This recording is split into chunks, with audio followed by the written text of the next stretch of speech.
Might be pride. Oh, Nancy, you think we got some pride? What? As human beings, do we carry pride?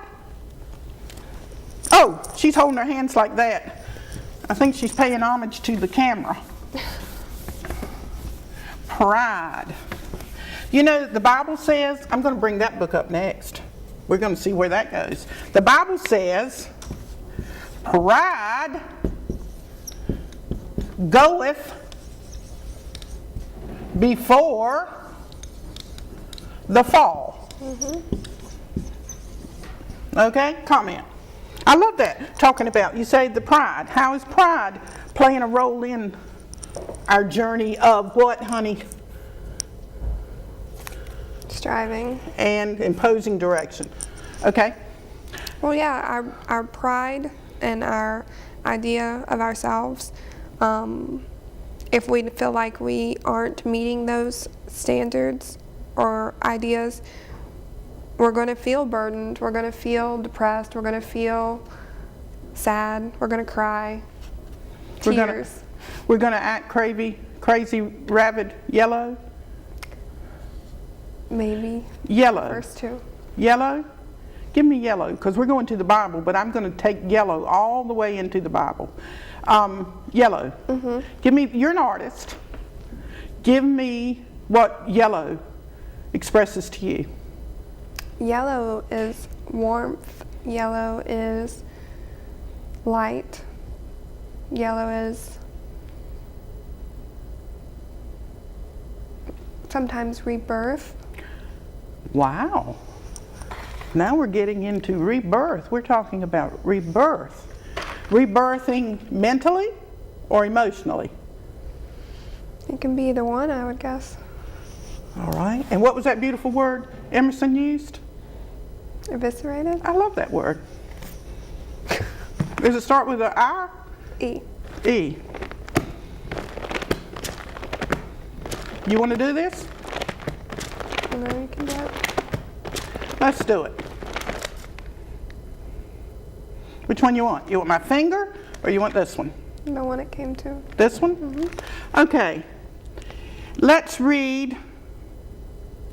I'm pointing to it, but I'm deciding how much. Let's read 6 verses. Wow. Everybody get? On chapter 2 or chapter 3? That one. Okay. Not too many people of a strange speech and of a hard language, whose words thou canst not understand. Surely I had sent thee to them, they would have hearkened unto thee. Wow. Now I got to do some writing on that one, honey. Break it up. Give me the first 4 words. Not too many people. Not too many people. I think we started the show with that not too many people want to believe that they have no control. Mitzi, you throwing your hands up in the air again, agreeing? They don't want to believe they have no control. Not too many people. Did I just write? Was that come out of that? We're going to have to get some new erasers. You think these would work better, Tori? There's the spray you said you needed. Yeah. Isn't that the truth? We have things at our fingertips and we simply won't use them. My mother is so... Is that what that's for? Yes. Okay. And there it is under there.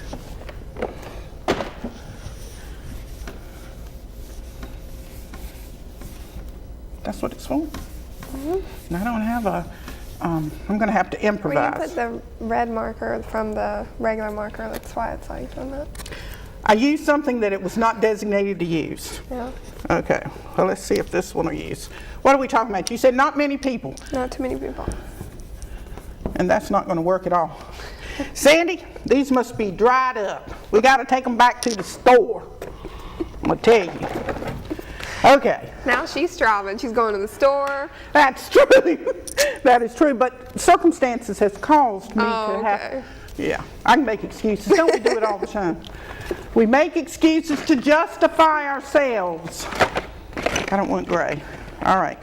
We said not too many people will want to believe that they don't have any control.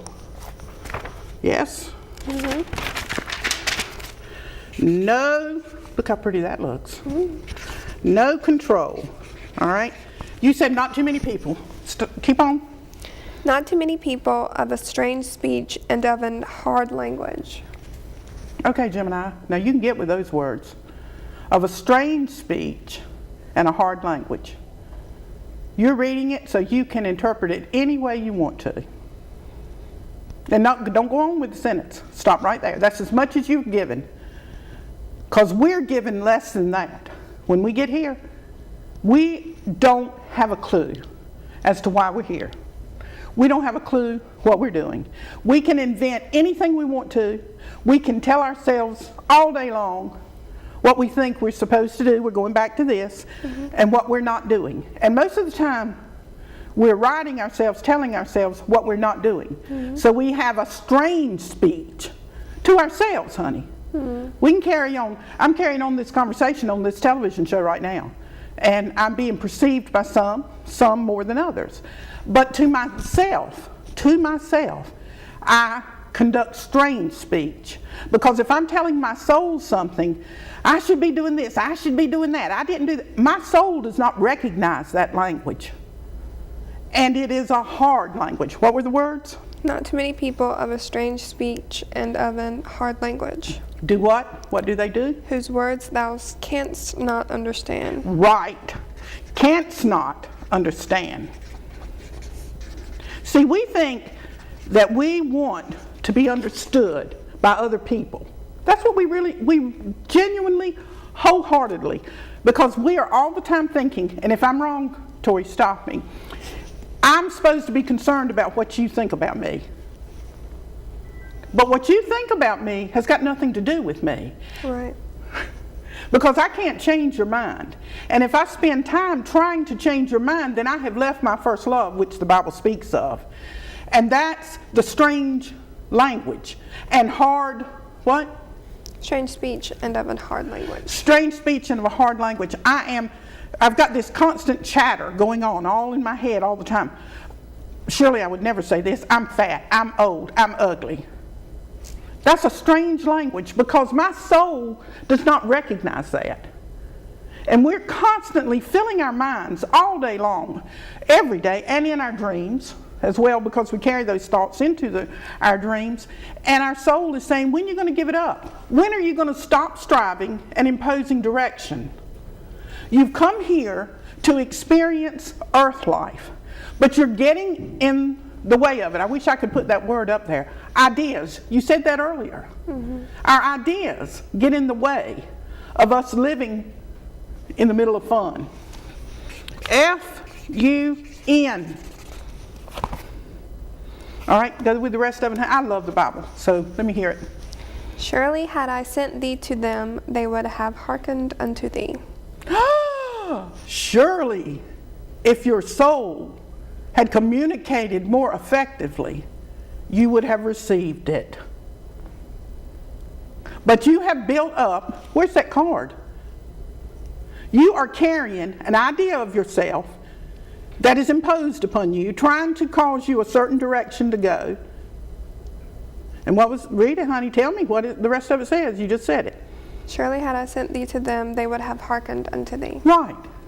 Not only with the prince, the idea of himself, but then you said the rooster, the pride. You cannot even let yourself relax enough to say you're wrong. Not wrong, oh, you're so bad and wrong. But wait a minute, that might not be the case. I may be projecting this because I'm so filled with these ideas I can't see. Now, what did I just say? You said that, it goes back to the card.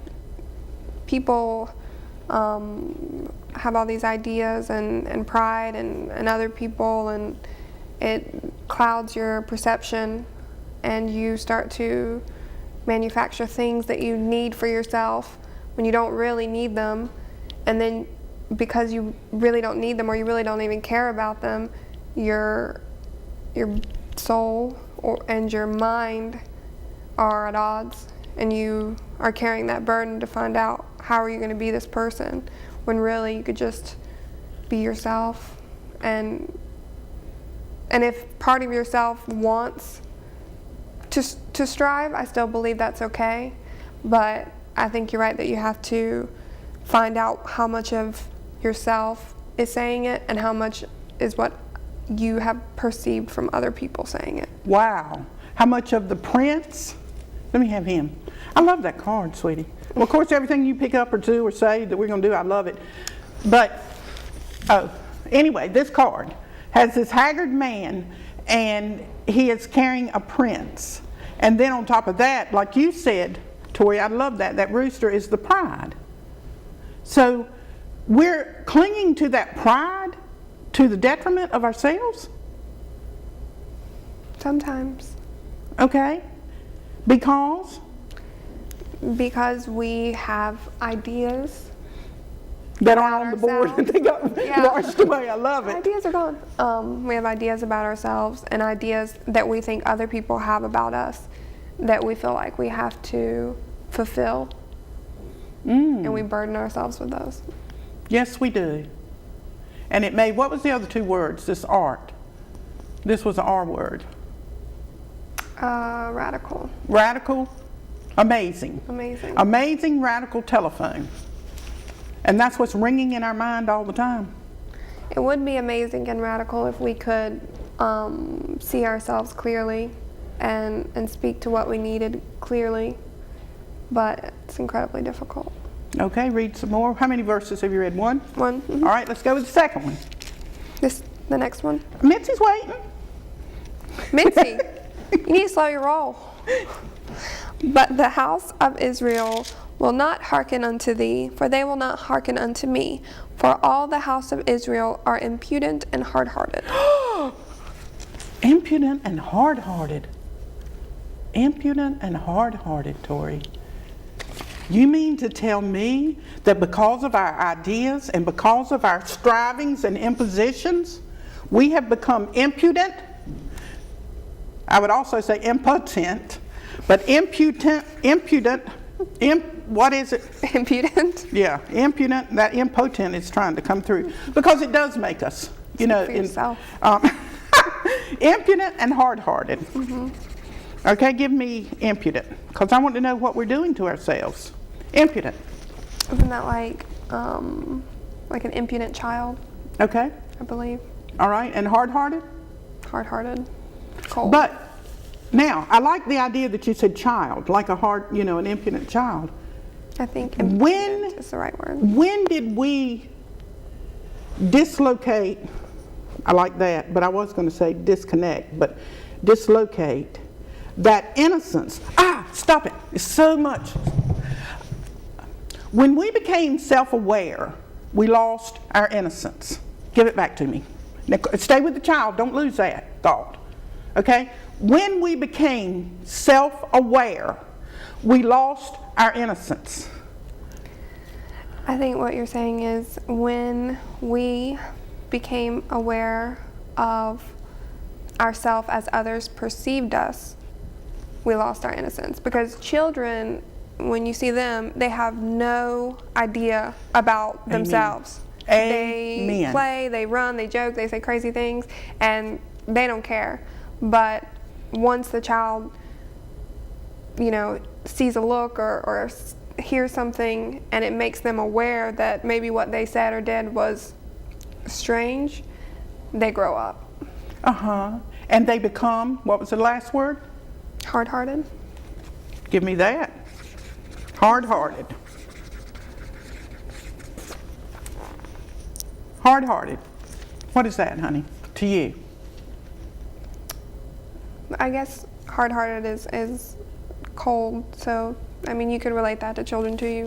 When children are free and open and light, and adults sometimes, because they've become aware of what other adults or society or whatever thinks they should be, they become more hard-hearted. To go within and start carrying that idea on their backs, mm-hmm. and then the rooster on top of that. Mm-hmm. Because, they don't want to be different. Their pride tells them they've got to be the best or the same. And If they are different, then, you know, what does that mean? So. And what did you say about that card? That man is the same man. I know I underlined that before I washed it off. We're the same, no matter how many layers and no matter what projections we are trying so diligently to get across. Underneath it, that one that we're speaking that strange language to, that our soul will not recognize, is there. Read on. What's the next one? Behold, I have made thy face strong against their faces, and thy forehead strong against their foreheads. We got to stop there. We got to stop. Now, I wish I had one of those poster boards, and I had a piece of chalk that would show up. But anyway, I love you, Tori. Okay, I don't have the poster board, so what I have, you said, read those words, but just read a little bit of them. Behold, I have made thy face strong against their faces, and thy forehead... I have made thy face strong against their faces. Give it to me. What did you just say? The soul of you is strong against what? Whatever? The ideas of against the perceptions of others. And yourself. Okay? And the rest of it, because we're getting into the forehead now. And then, go ahead. And thy forehead strong against their foreheads. You're an artist. What does that mean, honey? Forehead against their foreheads. Well, I mean, I guess when two people are going forehead to forehead, they're challenging each other. So he's made his forehead stronger. Right. Your unimposed self-direction is stronger. When I'm thinking of the forehead, I'm thinking of a ram. And because your forehead is strong without having to try to be strong. When you're trying to be strong, it diminishes the strength. That sounded pretty, didn't it? Sounded pretty. Yeah, sounded pretty. But, so if my forehead is strong, then I don't have to battle you. I don't have to. But if we do, I'm already going to win, but not winning in the sense of that I'm going to have something. I'm still going to remain with that which was within me anyway. Unless I talk to myself with a strange language and a hard